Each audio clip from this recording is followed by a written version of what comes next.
She should have been made aware of this. Hey sailors, welcome back to Cruising as Crew. Today I am reacting to a TikTok from someone who got their dream job on board Virgin Voyages but then got medically disqualified last minute. So I'm going to be telling you why this happens, how you can prevent this from happening, and also what are Tamara's options now that she's been disqualified. So first things first, let's watch the video. I got my dream job working for Virgin Cruise Line, and I've been in the middle of doing all my paperwork, and I was supposed to join the ship in July, and I've just had an email to say I've been medically disqualified because I have pins in my arm from breaking it a couple of years ago.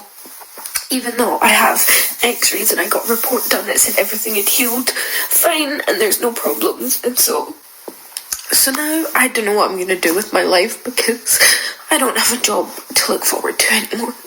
If anyone wants to hire me to work on a cruise ship, that would be lovely. Thanks. My heart really goes out to her because there is nothing worse than getting your dream job and then having the rug pulled underneath you. Like, it's almost better to go for the interview and not get the job than be told, yes, you've got the job, and you get through each stage and you're getting closer and closer to finally getting on board a cruise ship, and then right at the last minute the rug is pulled from underneath you. So it's truly heartbreaking when this happens. Unfortunately, it does happen, whether it's through medical reasons or whether it's because of visa reasons or many other things. Then Tamara made a second video after she made this one, because this one got so many views, telling us or giving us an update. So if you saw me crying on the internet over getting medically disqualified from my cruise ship job, this is the update nobody asked for. So I emailed back asking if I could appeal, because I got a report and x-rays done that showed everything had healed fine, and they basically come back and said I can appeal, but they typically don't accept injuries or internal fixation, so like pins and stuff, until 5 years after the injury. There's so many rules and regulations and policies that these companies have that they don't make public knowledge. She only found out that they don't accept internal fixations or pins until 5 years post-op. Like, this would be really useful information to have up front when you are just thinking about applying for a job on a cruise ship. And if not, make it, you know, publicly accessible information. At least when you get a candidate who's like, hey, I've got pins in my arm and they were put in 2 years ago, you might want to say, oh, you know what, we have a policy where we don't typically accept people who've had pins in less than 5 years. So I'm frustrated for her because she should have been made aware of this policy or this information, like, before she got so far down the rabbit hole. Fixation, so like pins and stuff, until 5 years after the injury, which it's only been 2 years for me, and I wasn't made aware of this until I asked to appeal. Otherwise I wouldn't have paid nearly £200 to get the x-rays done. And they've also asked for a bunch of other documentation and stuff, and I have to submit it within 20 days, and it will take them up to 45 days to make a decision. By that point, I'm supposed to be joining the ship, so I don't think I'm going to appeal. As we've spoke about in many videos before, like, getting into the cruise ship industry, the yacht industry, the marine industry is generally an expensive thing to do. You have to pay for a medical, SDCW, C1D visas. Like, there's a lot of paperwork you need to get, and this paperwork is not cheap, and it's also not easy to get. Like, it's time consuming, it's icky. People should be able to know when embarking on this adventure whether it's going to be successful or not. But they've obviously said that she can appeal this. Now in here she says she has to submit the stuff off in 20 days. It could take 45 days to hear back. And then she was worried about the fact that she was supposed to be joining the ship within that time. Firstly, dates for joining cruise ships get pushed back all the time. You've literally witnessed it if you've been watching this channel for a long time. When I was working on Virgin Voyages, there was a few times that my start date got pushed back or changed or vice versa. So that isn't something she needs to worry about too much. But it's just whether she wants to go through the hassle of appealing it if like they said, we generally don't accept people who've had pins in for less than 5 years. But anyway, so what I want to get into is, firstly, why does this happen? To work on board any ship in the ocean, you will need to pass a medical. Usually it's an ENG1 medical. Now, while the company that you are going to be working for is testing to see if you are fit and healthy and you will be able to handle work and life on board whatever kind of ship you are going to work on, they are also assessing to see whether you are going to be a liability in the future. So for example, if you have a long-standing medical condition and they think that this might lead to you maybe needing to be medically disembarked in the future, maybe it will lead to you needing to be sent out in port for doctor's appointments, maybe you will need to go to the medical centre on board quite regularly for this condition. This all costs the company money. We can assume from this TikTok that she did in fact pass her medical because she got a report and x-rays saying that she was absolutely fine. People pass their medical and they still get told no, which is what happened to Tamara, because the company is thinking if we let them work on board, they could potentially cost us quite a lot of money in the future. So as much as I would love to sit here and say that they're looking out for you and they're looking out for your health and they're looking out for your well-being, I mean, yeah, but 90% of it is they're watching their own back because they don't want anything to come back on them for hiring someone with a long-standing illness. They don't want it to incur any extra costs. So generally, they want to hire people who are in perfect health. But what you might be thinking is, but she is in perfect health, as in she got the medical. But the thing is, to pass a medical, there's a certain set of criteria that you need to meet to be able to pass that medical and get that certification. But then each company has their own set of rules and procedures. So, for example, in this situation, I believe she passed the medical, but then Virgin Voyages were the ones that were like, we're out. We don't want to. And again, it's probably because they're thinking this could cause us issues. And also it depends on how physical the job is that she was applying for. Of course, the more physically demanding a job is on board, the more attention they're going to pay to someone's physical health, you know? But also a lot of people aren't able to pass their medical because of a long-standing condition they have. Again, maybe that's mental health, maybe that's physical health. So sometimes it's nothing to do with the cruise line, and sometimes it is the fact that you're unable to pass the ENG1 medical for whatever reason. So next I want to go into how we can prevent this, because I have said this for years and years and years and years.